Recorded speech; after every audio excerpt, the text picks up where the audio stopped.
Je m'appelle Emeline Pierre, j'ai 21 ans. Je viens de finir ma première année d'études de psychomotricité. Ça fait 6 ans que je nage à haut niveau et 3 ans avec l'Académie Philippe Croizon. Et ça fait à peu près 5 ans que je suis en équipe de France handisport.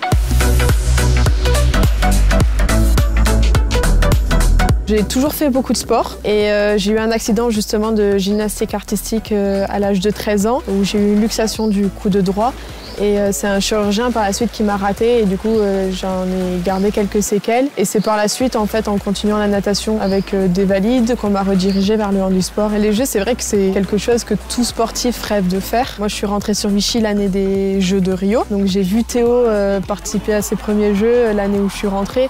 Donc ça a toujours été quelque chose qui me donnait envie, dont je rêvais. C'est un objectif. Je participerai au 100 dos, au 100 nage libre et au 50 nage libre. Et du coup, la qualif, je l'ai su, c'était un matin, je sortais de l'entraînement. J'enchaînais avec les partiels derrière, donc j'ai préféré garder cette qualif pour moi avant de le divulguer sur mes réseaux sociaux, à mes proches et tout ça, même si ils l'ont vu pendant mon partiel. Au fond de moi, je savais que j'avais rempli quand même les critères et que je pouvais être sélectionnable, mais ça a été vraiment un soulagement de me dire « ça y est, maintenant c'est officiel ».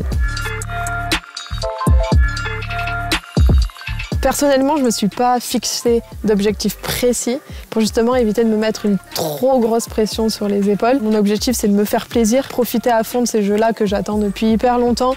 Je réalise pas trop parce que je reste quand même dans mon quotidien, mais je pense que le jour du départ, où va être toute la délégation avec les tenues et tout ça, je pense que c'est là où tu commences à comprendre et à te dire bah là ça y est, on y est quoi. J'ai de la chance quand même d'avoir une école qui comprend. Elle m'a fait dédoubler ma première année et ça m'a permis quand même de pouvoir caler au moins les entraînements, même si des fois ça demandait un peu plus de travail à la maison pour reprendre des cours auxquels j'assistais pas. Concilier études et sport, c'est possible.